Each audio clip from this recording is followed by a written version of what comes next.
2023년의 새해 첫날이 밝았습니다. 돌아보면 돌아볼 것도 없죠. 바로 몇 시간 전인데 2022년은 참으로 많은 일들이 있었습니다. 세계적으로 전쟁이 일어났고 또 국가적으로 참사와 많은 일들이 있었고 또 여러분 2022년을 생각해 보면 무수한 기억들, 무수한 일들이 머릿속을 스쳐 지나갈 것입니다. 물론 좋았던 일들도 있었을 것이고 가슴 아팠던 일들도 있었겠지만 생각해 보면 참 많은 어수선한 일들이 있었음을 알게 됩니다. 그럼에도 불구하고 이제 2023년이 밝았습니다. 바라기는, 원하기는, 기도하기는 2023년에는 더 행복하고 가치 있고 보람 있고 정말 사는 것이 이런 것이구나 하는 그런 행복의 삶이 늘 가득한 하루하루가 되기를 바랍니다. 여러분 옆에 있는 분들과 한번 인사해 볼까요? 새해 복 많이 받으십시오. 그렇습니다.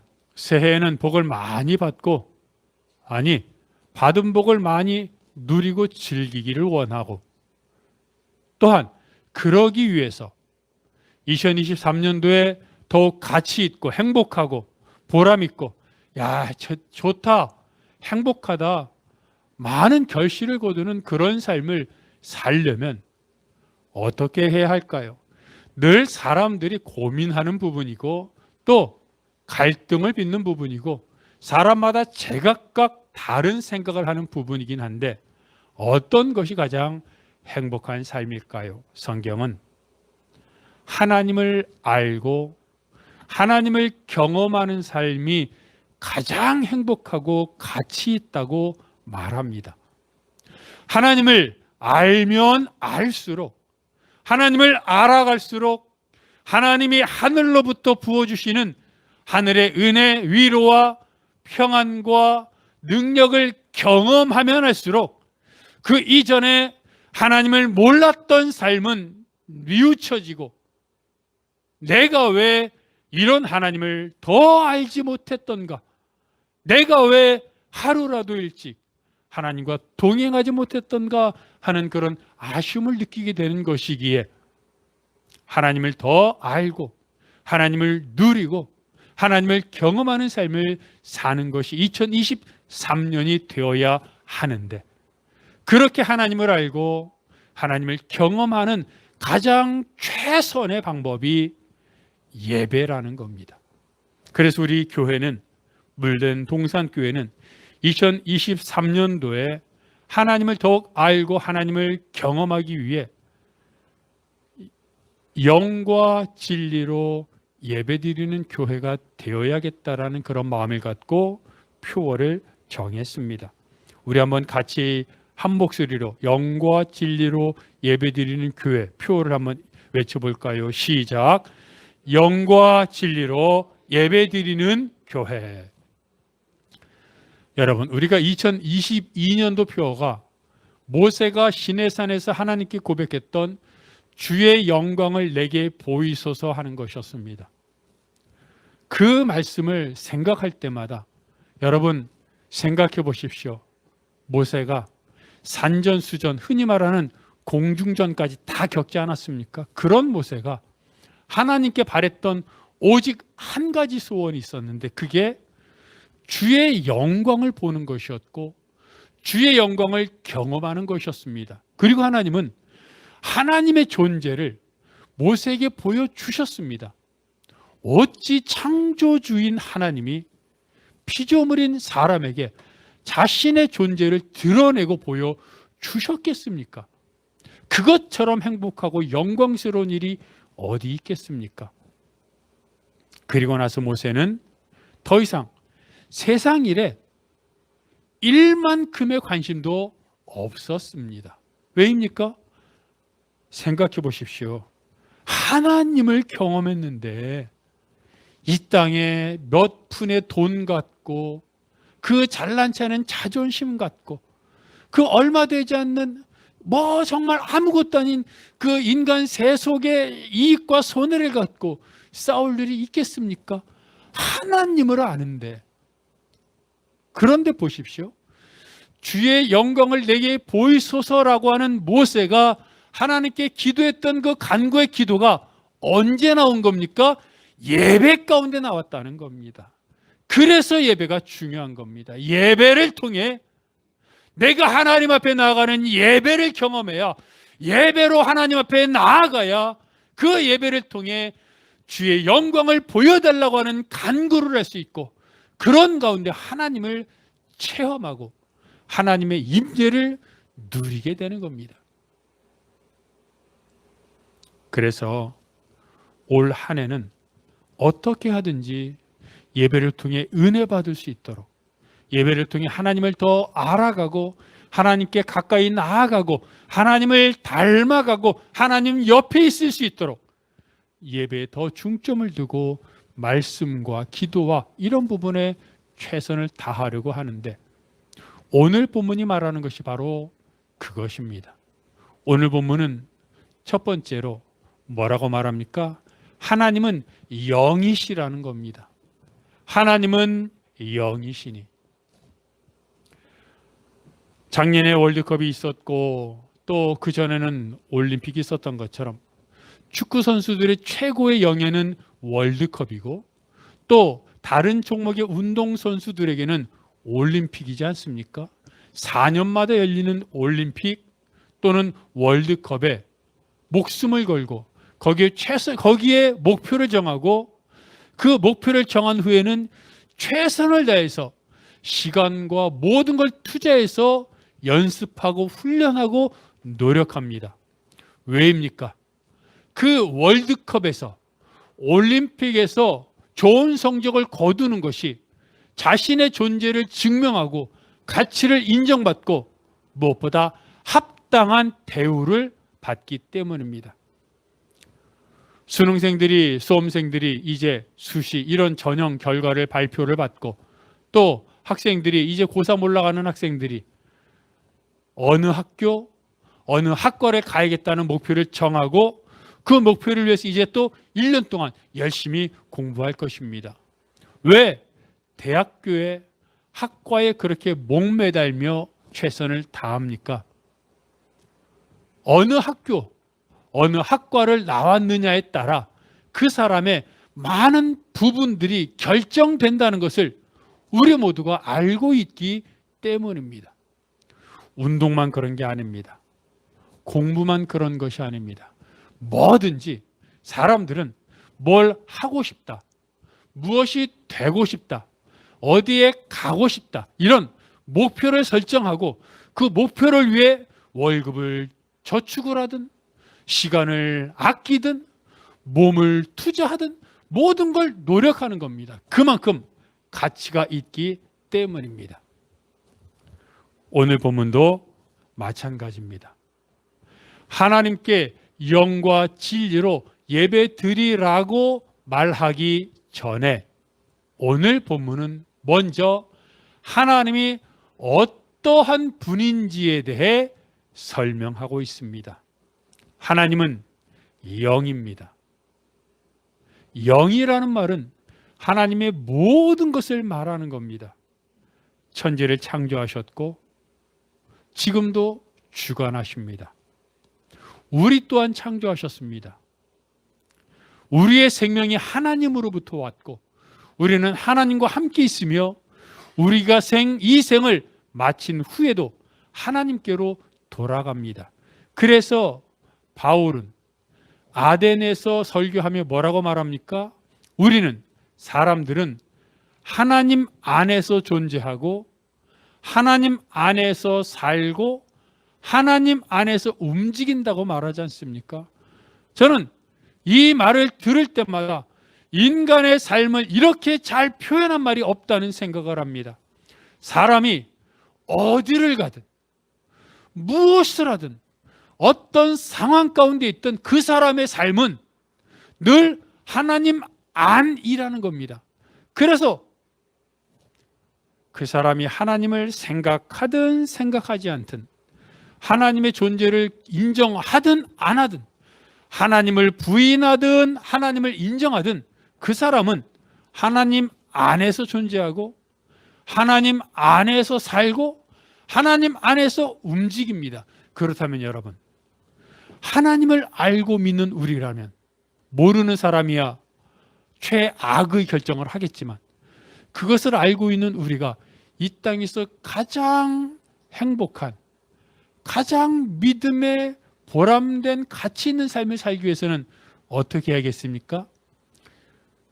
천지를 창조하시고 우리의 삶을 주신, 우리를 온전히 주관하시는 하나님 옆에 붙어 있는 것 아니겠습니까? 한마디로 줄 잘 서는 겁니다. 줄을 잘 서야죠. 그게 2023년도를 가장 보람있고 가장 행복하게 살 수 있는 비결입니다. 우리가 잘 알고 있는 누가복음 15장에 탕자의 비유가 있습니다. 너무나 잘 알지 않습니까? 둘째 아들이 아버지 유산을 미리 받았습니다. 그리고는 아버지를 떠나서 먼 나라로 갑니다. 할 수만 있다면 아버지 간섭받지 않고, 왜? 돈은 입에 다 받았으니까. 아버지로부터 뺏을 건 다 뺏었으니 아버지 간섭도 없고 잔소리도 없고 보호도 없고 다 그냥 자기 혼자 하고 싶은 겁니다. 그래서 떠났습니다. 결과가 무엇이었습니까? 돈을 다 탕진했습니다. 거지가 되었습니다. 그런데 거기에다가 큰 흉년이 나서 돼지 치는 일을 했는데도 굶어 죽기 일보 직전이었습니다. 그때 둘째 아들이 선택한 방법이 무엇입니까? 아버지를 기억하고 아버지께 돌아오는 것이었습니다. 그때서야, 아버지께 돌아와서야 그 아들은 자신이 아들로서 누릴 수 있었던 모든 것을 다시 회복할 수 있었습니다. 여러분, 탕자의 비유가 말하는 게 뭔지 압니까? 아버지를 떠나면 고생한다는 겁니다.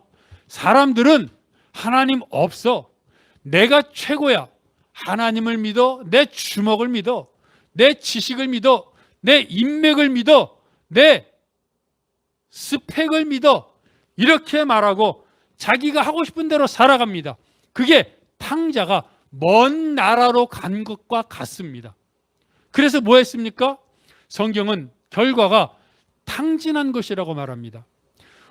탕자의 비유에서는 탕진한 것으로 나오지만 성경이 말하고 싶은 것은 한 가지입니다.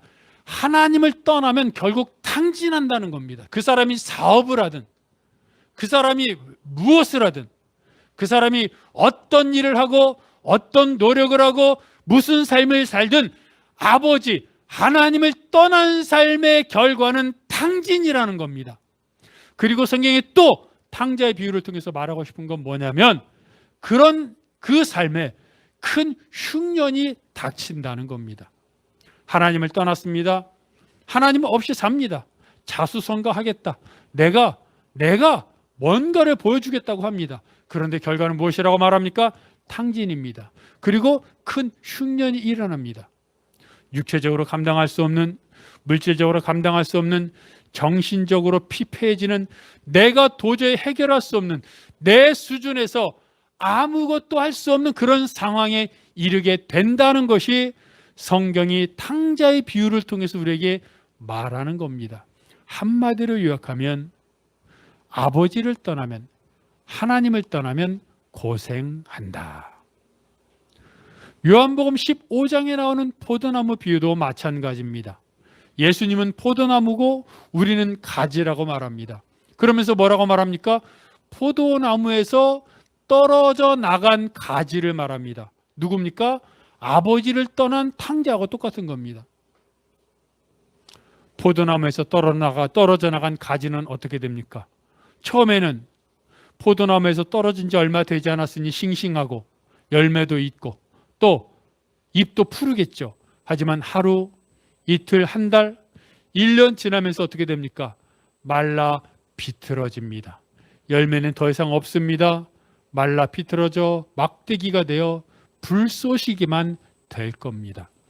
탕자의 비유, 포도나무 비유, 한마디로 아버지 떠나면 고생한다. 그러니 이 아버지에게 탕자가 돌아왔던 것처럼 아버지에게 돌아오는 것, 이 돌아오는 것이, 돌아오는 행위가 예배입니다. 하나님께 등 돌렸던 사람이 하나님을 향하여 얼굴을 마주치는 것이 예배입니다.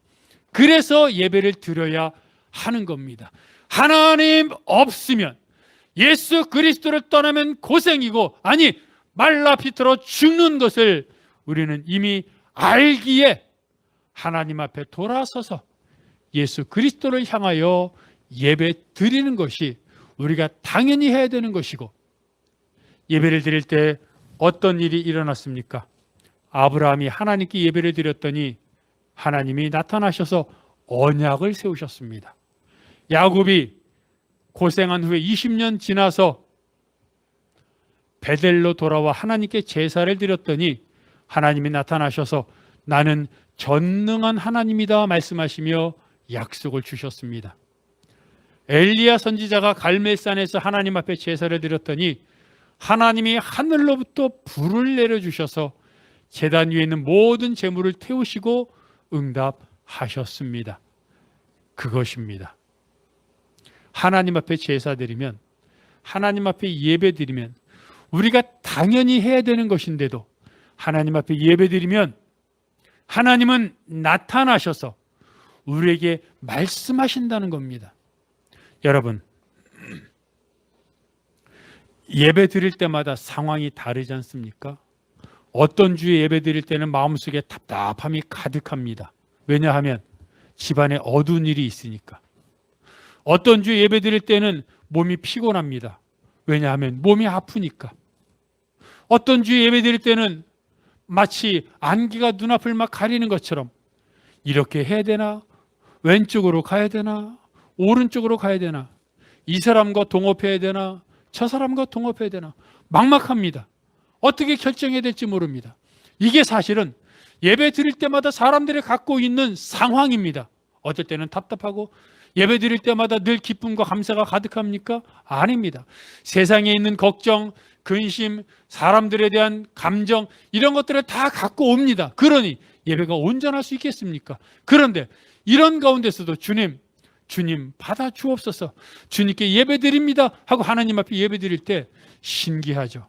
아브라함이, 야곱이, 엘리야가, 수많은 사람들이 예배 드릴 때, 제사 드릴 때 하나님이 응답하시고 하나님께서 말씀하신 것처럼 예배 드리면 예배 가운데 있는 말씀, 기도, 찬양, 어떤 순서이든지 그 순서들을 통해 하나님이 말씀하시더라는 겁니다.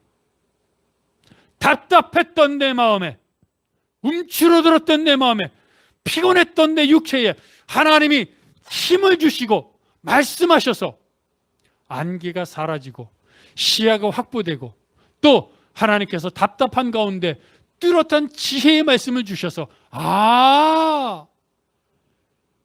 하나님께서 지금 나에게 이렇게 하라고 하시는구나, 결정을 하게 만들고 확신하게 만들고 답답했던 마음이 평안을 누리게 되는 겁니다. 그것이 예배입니다. 당연히 드려야 되는데, 당연히 드렸던 것인데, 그런 예배를 통해 하나님이 말씀하시고 나타나셔서 확신을 주시고 평안을 주시고, 얘야 내가 너 사랑하는 거 알지? 이런 마음을 주시니 예배를 드릴 때마다 감사와 감격이 넘치는 겁니다. 하나님이 영이시기에 우리가 예배 드려야 하는 이유입니다. 그래서 성경은 두 번째로 뭐라고 말하고 있습니까? 하나님 앞에 예배 드릴 때 영으로 예배 드려야 한다고 말합니다.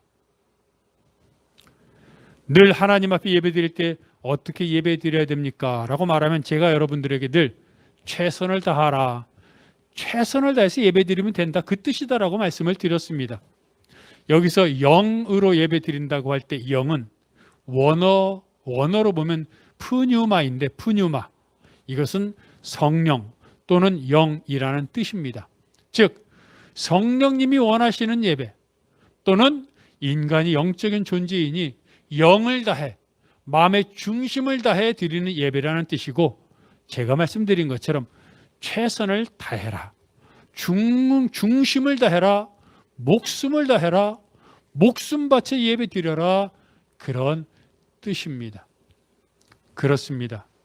하나님 앞에 예배 드릴 때 마음을 드려야 합니다. 사실 유대인들은 지금도 그렇지만 겉으로 보면 정말로 하나님 앞에 최선을 다합니다. 수많은 제물을 갖다 드리죠. 또 매 달의 첫날인 월삭의 제사를 드립니다. 매 일주일의 하루인 토요일 날 안식일에 나타나 하나님께 말씀을 배우고 하나님께 나아갑니다.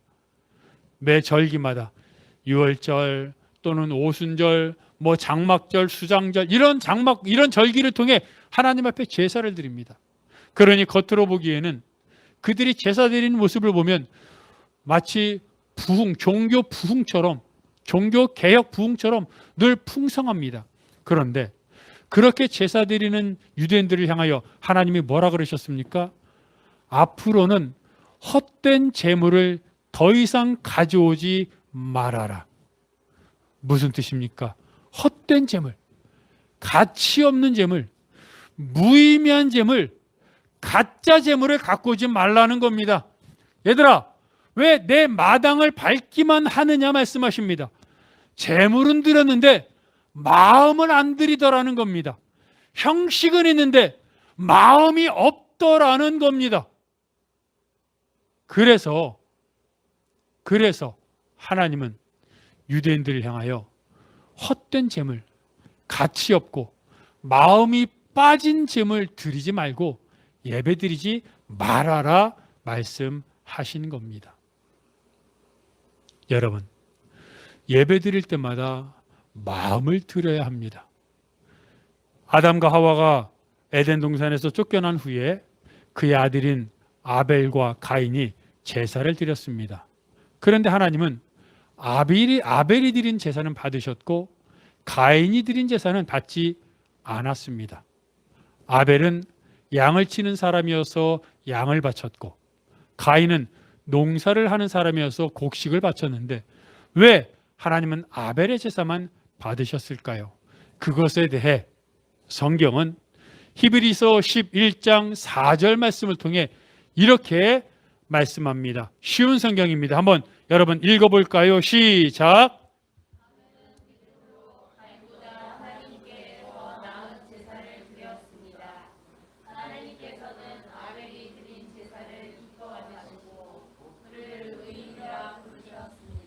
자, 뭐라고 말하고 있습니까?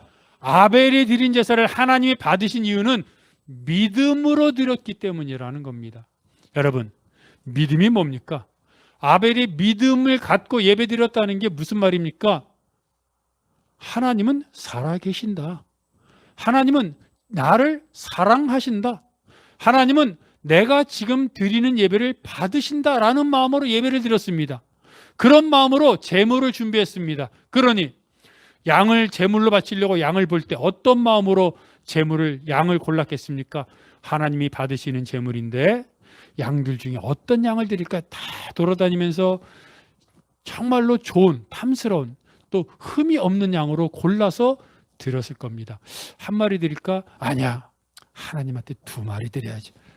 아이, 2마리? 에이, 7마리 드려야지.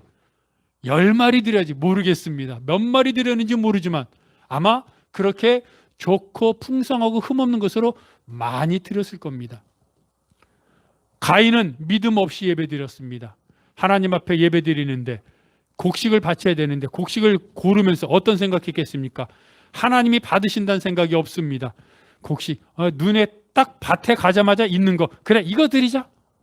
어쩌면 좋은 건 내가 먹어야 되는데 조금 썩은 저거 하나님 드려도 하나님 모르시겠지 이랬을지도 모르는 겁니다. 예배드리는 장소에서 어떻게 예배드렸겠습니까? 아벨은 하나님께 제사 드리면서 예배드리면서 하나님 예물을 하나님께 바칩니다. 하나님 나의 제사를 받으시고 하나님들 동행하여 주옵소서. 경건하고 거룩하고 마음을 들었을 겁니다. 가인은 어떻게 예배드렸겠습니까? 좋지도 않은 곡식을 드리고 제사 드리면서 아유 언제 끝나나, 끝나고 나서 친구들하고 어디 놀러 가기로 했는데, 이런 마음 아니었겠습니까? 여러분, 겉으로 표시가 납니까? 가인이 빨리 끝났으면 좋겠다 그런다고 얼굴에 빨리 끝내라 얼굴에 표시가 납니까? 아닙니다. 겉으로는 똑같습니다. 그러나 자세히 보면 그 행동 하나하나에 의미가 담겨져 있기에 다른 겁니다. 영으로 예배드렸더니, 마음으로 예배드렸더니 하나님이 그 예배를 받으시고 아벨을 의인이라고 불러주셨습니다. 얼마나 행복합니까? 이것이 영으로 예배드리는 사람들이 받는 은혜입니다. 두 번째로 성경은 뭐라고 말합니까? 세 번째로 진리로 예배 드려야 한다고 말합니다. 사마리아 여인이 예수님에게 질문했던 내용이 무엇이었습니까? 우리는 그리심산에서 예배 드리는데 유대인들은 예루살렘에서 예배 드려야 된다고 합니다. 그러면 당신은 선지자라고 하니 어디서 예배를 드려야 하나님이 예배를 받으십니까? 사실 하나님은 출애굽했던 이스라엘 백성들에게 성막을 만들도록 하셨습니다. 그리고 거기서 제사 드리게 하셨습니다. 솔로몬 왕 이후에는 성전을 만들도록 하셨고, 그래서 예루살렘 성전에 와서 제사 드리라고 하셨습니다. 그러니 예수님 당시에는 예루살렘에 와서 제사를 드려야 했던 것이 사실은 올바른 것이었습니다. 그런데 예수님 뭐라고 말씀하십니까? 예루살렘도 아니고 너가 예배드리는 그리심산도 아니고 장소가 아니라 하나님 앞에 영과 진리로 예배드리라고 말합니다. 무슨 말입니까? 여러분 잘 생각해 보십시오. 하나님은 분명히 예루살렘 성전에 와서 예배드리라고 하셨습니다. 그런데 예수님은 예루살렘의 문제가 아니라고 말합니다. 장소의 문제가 아니라고 말합니다. 왜냐하면 예배의 본질은 장소가 아니라 마음이기 때문입니다. 그래서 예수님은 영과 진리로 예배 드리는 게 진짜 예배라고 말합니다. 그런데 하나님은 예루살렘을 말씀하셨는데 왜 예수님은 자꾸 장소의 문제가 아니라 그럴까요? 출애굽 시대에는 회막, 솔로몬 시대 이후에는 성전으로 가서 예배를 드려야 했습니다. 그런데 예수님은 성전을 더 깊고 더 의미 있게 해석하십니다. 그게 뭡니까? 고린도전서 6장 19절의 말씀입니다. 쉬운 성경인데 여러분 한번 읽어보겠습니다. 시작. 여러분의 몸은 하나님께 받은 것이며 여러분 안에 거하시는 성령의 성전이라는 사실을 알지 못하십니까? 여러분은 여러분 자신의 것이 아닙니다. 자, 지금 뭐라고 말하고 있습니까? 여러분, 예수 믿는 사람들은 성령님이 그 안에 거하신다는 겁니다. 지금 내 안에 성령님이 있습니다. 다시 말합니다. 예수 믿는 사람, 예수를 그리스도로 고백하는 사람은 그 안에 성령이 있습니다. 그래서 뭡니까?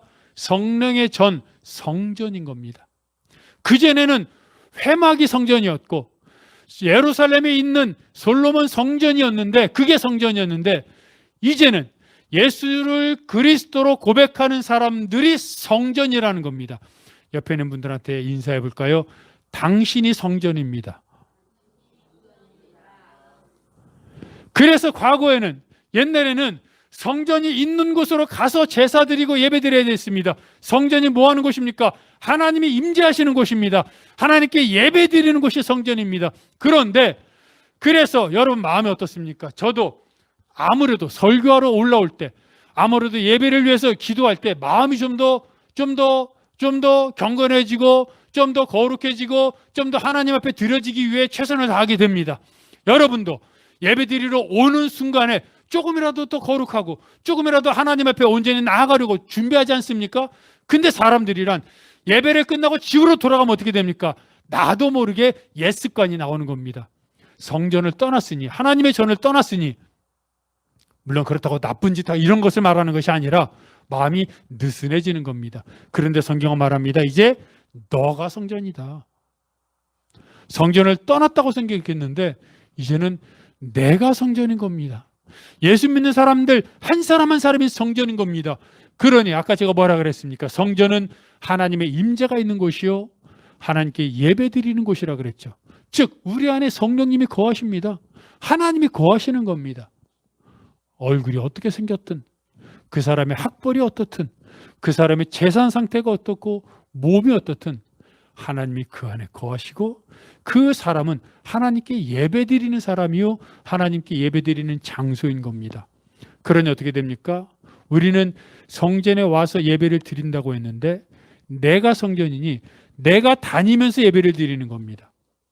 그전에는 주일날 11시에 수요일날 새벽 기도에 와서 그 교회에서 드리는 것을 예배라고 생각했는데 그게 아니라 이제는 내가 성전이니, 성전이 뭐라고요? 예배 드리는 곳입니다. 그러니 예배 드리는 곳, 예배 드리는 사람인 내가 움직이는 게 예배 드리는 겁니다. 내가 회사를 가면 회사에서 예배 드리고, 내가 일하는 곳에 내가 운전을 하고, 내가 가족과 친구들과 놀러를 가고, 일을 하고, 공부를 하고, 뭘 해도, 집에서 설거지를 하고 음식을 만들고 내가 무슨 청소를 해도 그 곳, 그 행위, 그것이 바로 예배라는 겁니다. 그래서 로마서 12장 1절은 이렇게 말하고 있습니다. 쉬운 성경입니다. 한번 읽어볼까요? 시작.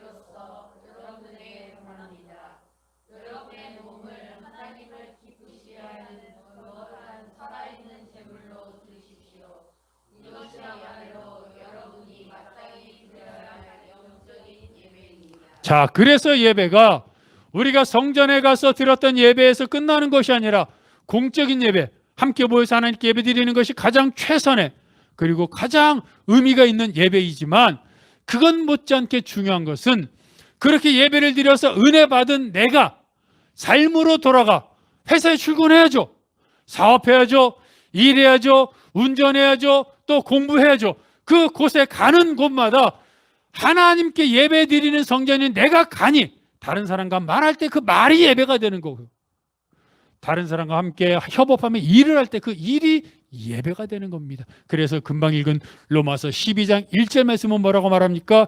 여러분의 몸을 하나님을 기쁘시게 하는 거룩한 살아있는 제물로, 나를 제물로 바치라는 겁니다.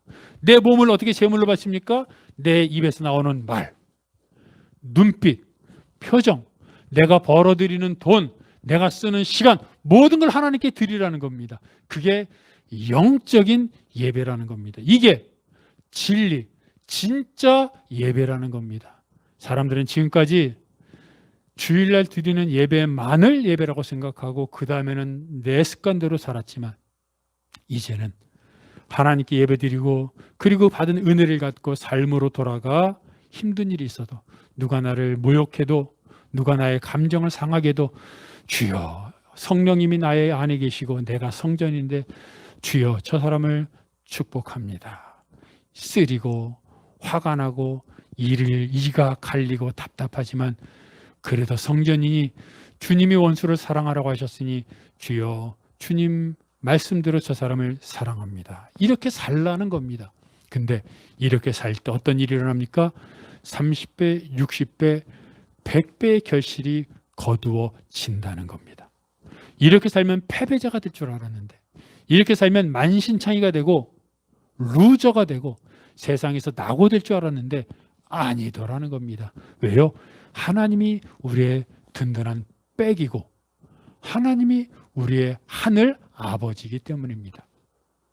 한 티벳 선교사님이 12년 동안 티벳에서 선교사역을 하고 한국으로 돌아왔습니다. 그런데 그 티벳 선교사님이 한 간증이 글에 실렸는데, 그 선교사님은 티벳에서, 거기는 공식적으로 복음을 전할 수 없기에 선교사로 목사로 파송받았지만 드러내지 못하고 사람들을 섬기며 아름아름 전도하고 교육하고 교회를 세우는 게 목적이었습니다. 하지만 그것이 안 되죠, 공식적으로. 그러니까 힘들었는데, 그러다가 티벳의 한 승려와 친구가 됐습니다. 그 마음을 주고받게 됐습니다. 그런데 그 승려가 티벳의 정신적 지주인 달라이 라마를 만나고 왔는데, 목숨 걸고 만나고 왔는데, 그 승려가 달라이 라마를 만나고 와서 선교사님에게 선물을 주더라는 겁니다. 이야기를 들어보니 달라이 라마에게 얘기를 했더니 달라이 라마가 티벳을 위해 그렇게 헌신하고 봉사하는 귀한 분이 있군요. 내가 선물을 줄 테니 전달해 주십시오라고 했다는 거예요. 그래서 달라이 라마, 그 티벳 고승, 티벳 승려들의 정신적 지주인 달라이 라마로부터 받은 선물을 선교사님한테 준 겁니다. 선교사님이 그 선물을 받으며 순간 당황했답니다. 내가 선교사, 명색이 선교사인데 티벳의 승려한테 내가 선물을 받아? 이게 내가 지금 선교하고 있는 건가? 내가 잘하고 있는 건가? 이런 생각을 했답니다. 근데 하나님이 마음을 주셨는데 그 달라이 라마로부터 받은 선물을 목숨을 걸고 갖고 와서 선교사인 너에게 준 것은 너를 인정했다는 거다. 너를 진실한 친구로 받아들였다는 거다라는 겁니다.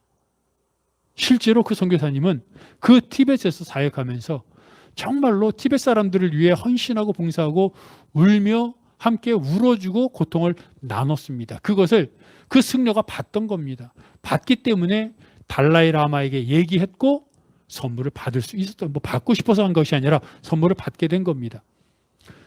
그 선교사님이 있었던 곳에서 그 승려가 사는 그 마을까지 산기슭에 있는데 11시간을 가야 했답니다. 길도 없습니다. 산기슭입니다. 비탈입니다. 그런 길을 11시간을 걸어서 가야 되는데 그거를 2주에 한 번씩 끊임없이 갔었고 가서 그들을 보살피고 함께 나누고 섬기고 그런 일을 4년 동안을 한 번도 빠지지 않고 2주에 한 번씩 그런 험난한 일을 했습니다.